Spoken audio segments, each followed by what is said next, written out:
Hi everybody, happy Thursday. Hope you're all having a great day. Sorry I didn't do my video yesterday, just a lot of things came up. We're going to go over Ecclesiastes 4 and 5 today. So let's just dive right in. Again, I looked and saw all the oppression that was taking place under the sun, and I saw the tears of the oppressed, and they had no comforter. Power was on the side of the oppressor, and they had no comforter. I declared that the dead who already died are happier than the living who are still alive. But better than both is the one who never been born, who has not seen evil that is done under the sun. And I saw the toil and all the achievements spring from one's envy of another.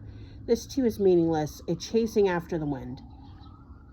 Fools often fold their hands and ruin themselves.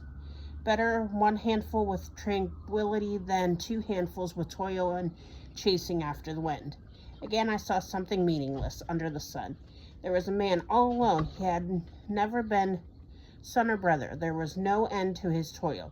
Yet his eyes were not content with his wealth. For who am I, toiling, he asked, and why am I depriving myself of enjoyment? This too is meaningless, a miserable burden, or a miserable business. Two are better than one because they have a good return of their labor. If neither of them fall down, one can help the other up. But pity anyone who falls and has no one to help them up. Also, if two lie down together, they will keep warm. But how can one keep warm alone? Although one may be overpowered, two can defend itself. A cord of three strands is not quickly broken.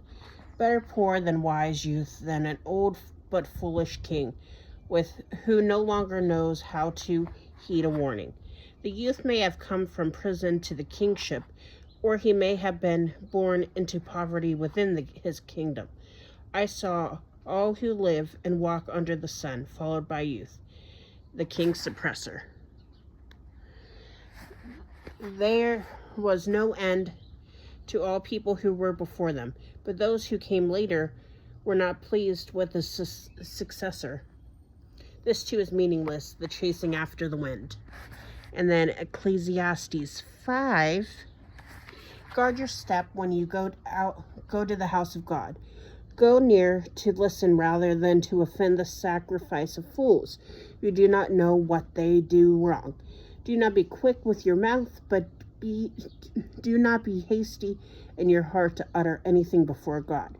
God is in heaven and you are on earth, so let your words be few.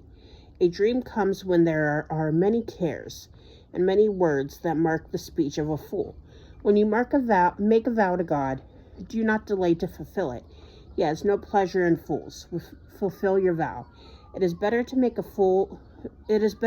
to make a vow than to make one and not fulfill it. Do not let your mouth lead into sin, and do not protest to the temple messenger. My vows was a mistake. Why shouldn't God be angry at you, you say, and destroy the work of your hands? Much dreaming and many words are meaningless, therefore fear God. If the poor are oppressed in a district, and justice and rights denied, do not be surprised at such things, for one official eye is by a higher one, and others higher still. That's weird. The increase from the land is taken by all. The king himself profits from the fields. Whoever loves money never has enough. Whoever loves wealth is never satisfied with their income. This too is meaningless. As good increases, so do those who consume them. And what benefits are they to the owners except to feast their eyes on them?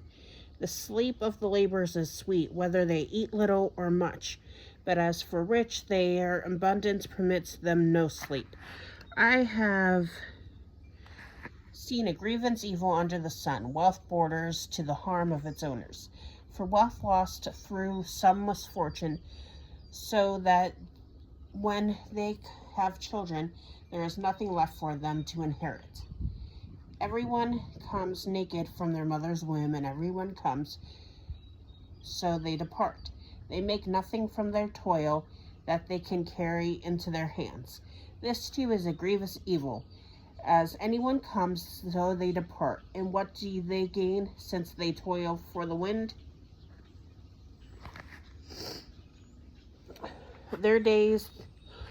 All their days they eat in darkness, with great frustration, afflictions, and anger.